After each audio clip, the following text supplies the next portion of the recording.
I started my life up in the Philippines and moved to America in 1972. I started my career off working in a noodle factory to support my family in Florida.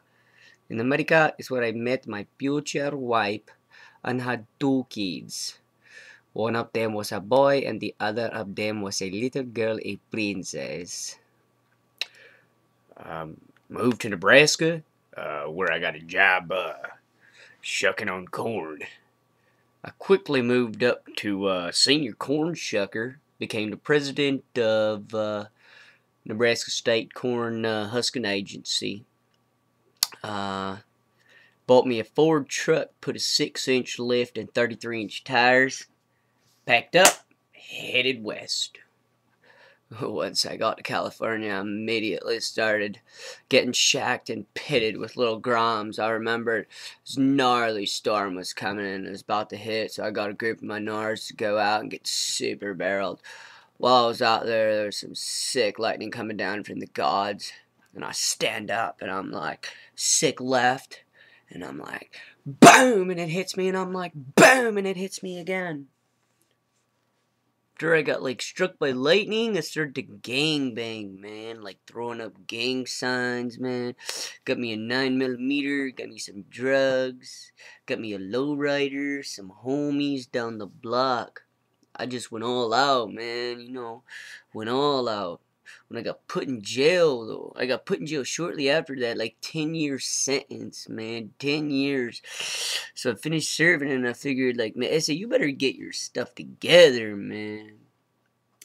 Went up to New Jersey to visit some of my family members after that. While I was there, they talked me into staying up north until I got all my stuff together.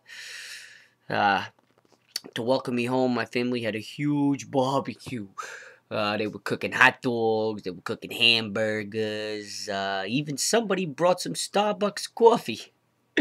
When I was younger, I remember my mother and my father told me, "Hey, Eric, if you ever get put in jail, don't ever expect us to talk to you again." So I wasn't expecting them to talk to me. They showed up at the barbecue. What do you know? After that, I'd moved to Brooklyn. I was tired of dirty jers, bruh. So I started out shooting hoops like every day, trying to step my game up. You know what I mean? Living in the streets. It gets hard in the streets, hard in the boulevard, right? So I was down there, and I had some good places. I like Brooklyn because there was some good places to shop for, like sneakers, like fitted hats.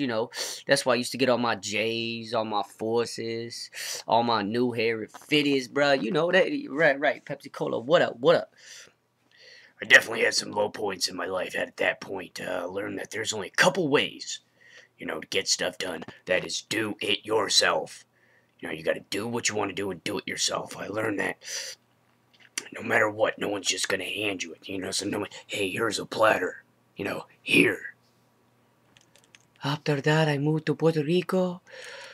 I learned how to make enchiladas. I learned that the timing in Puerto Rico is very different than that of the Americans.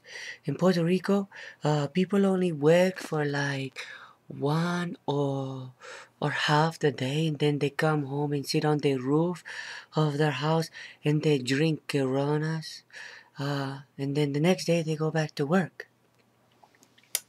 And like me and my girls, we just went out one night, just went downtown to the block, and Sarah, she just got really screwed up. I think she got roofied, but it was funny because she was like throwing up all over her sorority bag, like her shoulder bag, and then her Uggs had throw up all over it, and the tights she was wearing, well, first off, they were too short and too tight, but I was like, WTF is wrong with her? Like, is this the first time she's like ever drank?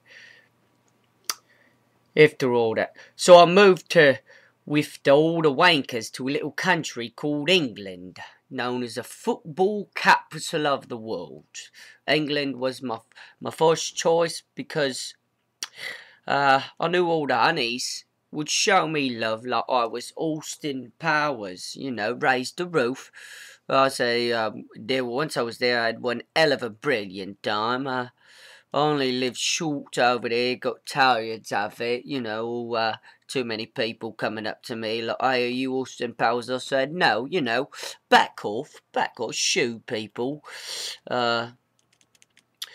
Igor then decided to try out the Soviet Union. I know a Soviet Union would be a very good choice for me because of the stature of the wrestling program in the country.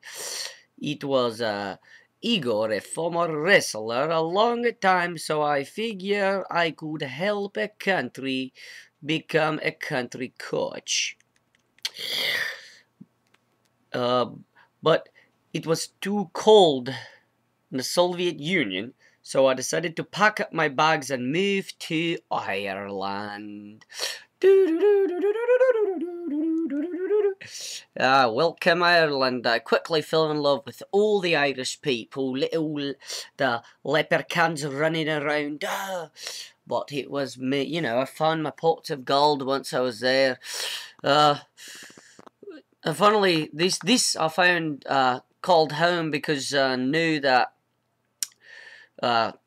there was either two things that were going to get me out of that country: them closing all the pubs down, or another Irish potato famine hitting. And I know either of them were not going to happen. I got all my drinking done and everything like that.